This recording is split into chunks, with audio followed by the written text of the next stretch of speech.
Good morning mga manay. So today pupunta kami ng Seattle Aquarium.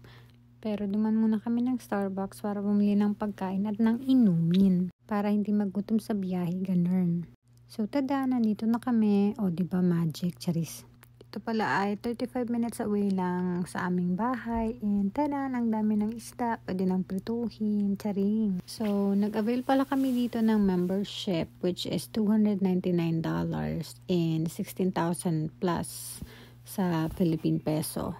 Tapos, worth it naman siya mga manay kasi pwede ka nang magdala ng 6 kids and 3 adults. And you can explore the place for as long as you want. And sa first level, makikita mo yung iba't ibang klase ng isda, mga starfish, sea urchins or tayong in Bicol, tapos mga jellyfish or salabay. And hindi ka naman mawawala kasi may mga arrow naman kung saan yung susunod na level na pupuntahan mo. And sa first level, para ka na sa ilalim ng kuweba. And may mga billboards din sila dito na just in case gusto mong magbasa-basa or gusto mong may malaman tungkol sa iba't ibang klase ng isda. And meet Nemo. Nandito pala si Nemo at madami silang kamag-anak, magpipinsan, charis. Na-amaze ako sa aquarium nila dito kasi halata mong pinaghirapan, halata mong ginastusan at nag-effort yung mga tao para ma-build yung aquarium na ito. So anyway, first time ko palang makakita ng harbor seal. So yung nasa left side, yan si Barney and 39 years old na siya. And then yung nasa gitna is si Casey, which is 12 years old. And yung nasa right side is si Hogan, which is 11 years old.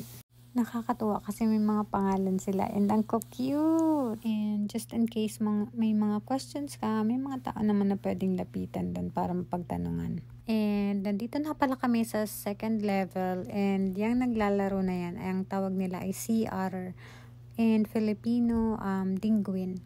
Hindi penguin, kundi dinguin. And very energetic and very playful sila. And naglalakad na kami niyan papuntang third level. And yun yung shufam ko at ang aking daughter. And her name is Maya and she is 9 years old. And ito naman ang tawag nila ay seal. Yung isa ay harbor seal and yung pangalawa ay CR.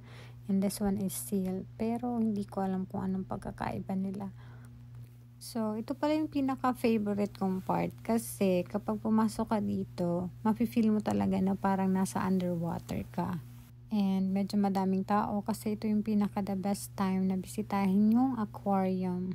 Anyway, ang tawag pala nila dito ay sea anemone. And tinry pala naming hawakan ng isang daliri lang. Tapos pagising namin, nasa Encantadia na kami, charis. And ito pala yung third level. Nandito yung mga sea cliffs, sandy shores, and rocky shores.